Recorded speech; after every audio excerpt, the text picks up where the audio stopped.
Village name Maya. We're here in Market Street, Manchester, and here with the lovely Tanisha. And what brings you here today? We're fighting for injustice, police brutality. People like to say that the UK isn't involved. They like to say it's an American issue, and it's not. So this is all our people coming together to show solidarity for Black Lives Matter, because they do. Yeah. Have you ever experienced any discrimination or racism in the UK? I live in a predominantly white area, so it's easier for them to target the people that are different more so than if you live in a community that's more diverse. So yeah, definitely. Thank you for that. Like Tanisha said, we're just standing together for justice for black people, and the solidarity at the moment more than ever is now. It's Black Lives Matter, not All Lives Matter.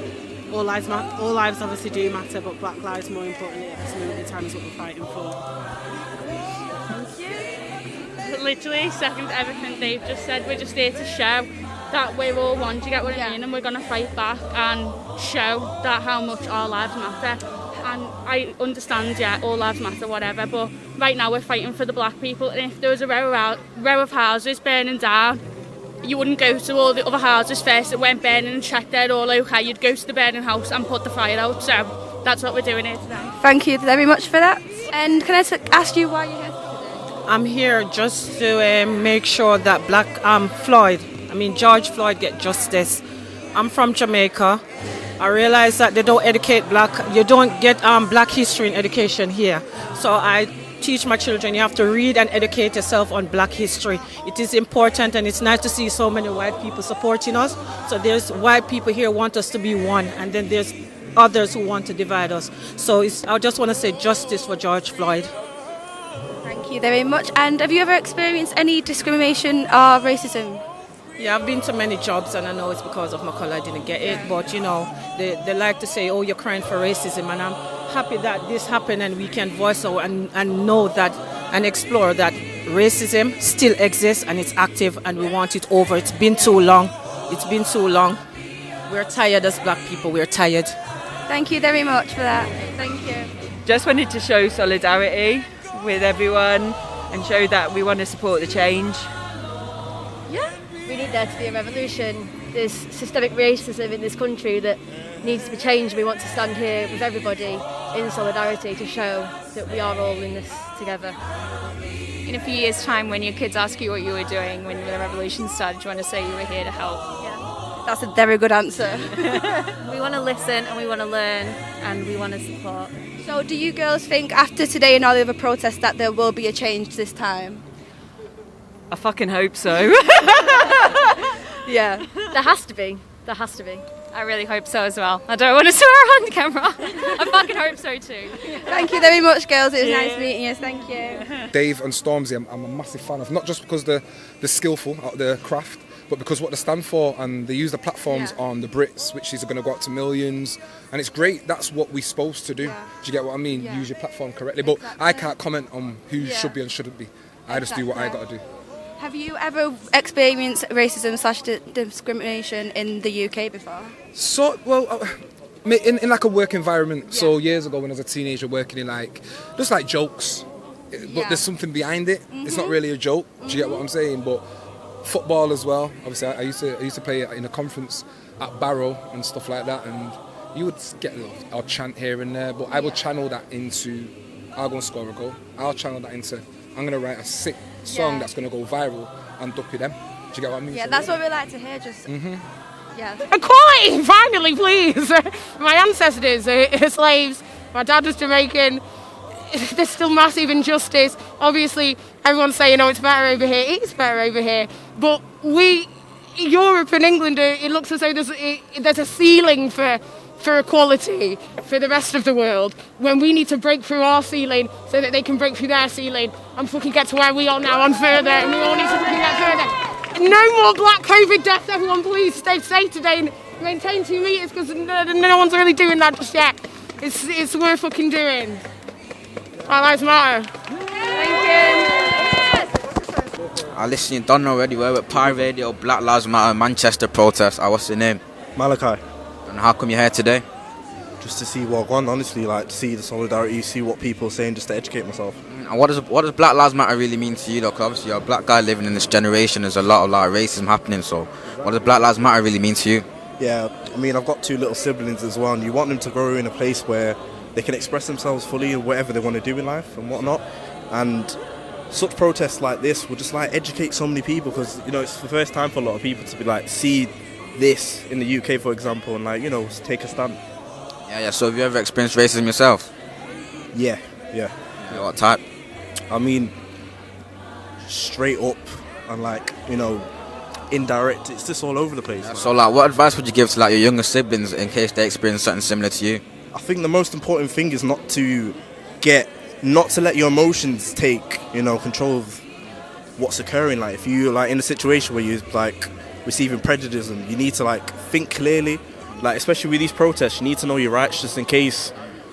For example, an officer was to come and stop and search you. Legally you can't do that. You can ask them what their name is, take the phone, record, and whatnot. You just got to be informed. That's what this is. You got to be informed. Do you think all these protests are a step in the right direction and towards a change? Of course, it's exposure at the end of the day. I mean, I think for I don't know how old you are, but for my generation, it's the first time we're seeing all of this in the UK and blah blah blah. And it causes conversation.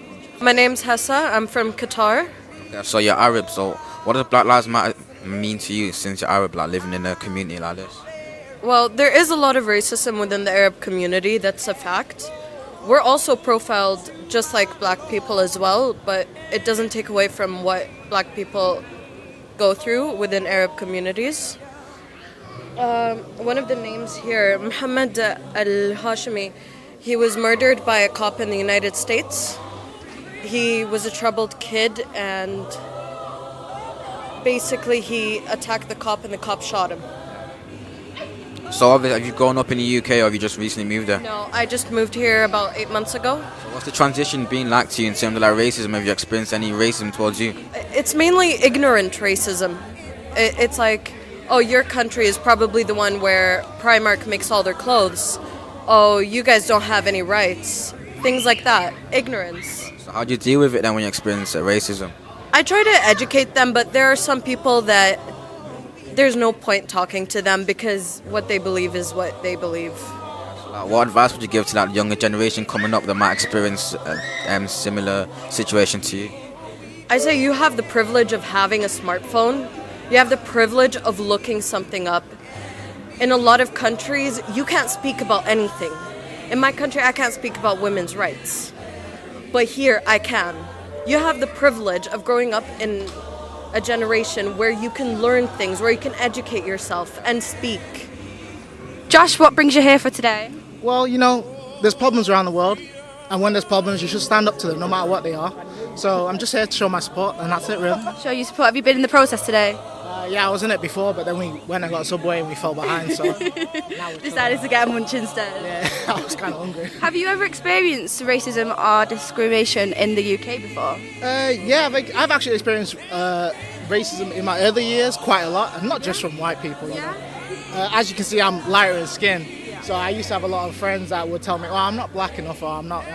The same with white people. It's what are you? You're too white. You're too black. Whatever. It doesn't matter. But at the end of the day, the problem is not going to be solved until everyone understands each other. Which as good as the protests are, which they are good, what change is going to come from it? You know what I'm saying? Yeah. You can shout and say I'm angry and all that, but until you make a systematic change within a system, nothing's really going to happen. But this is a step, though. It's a step in the right direction. Yeah.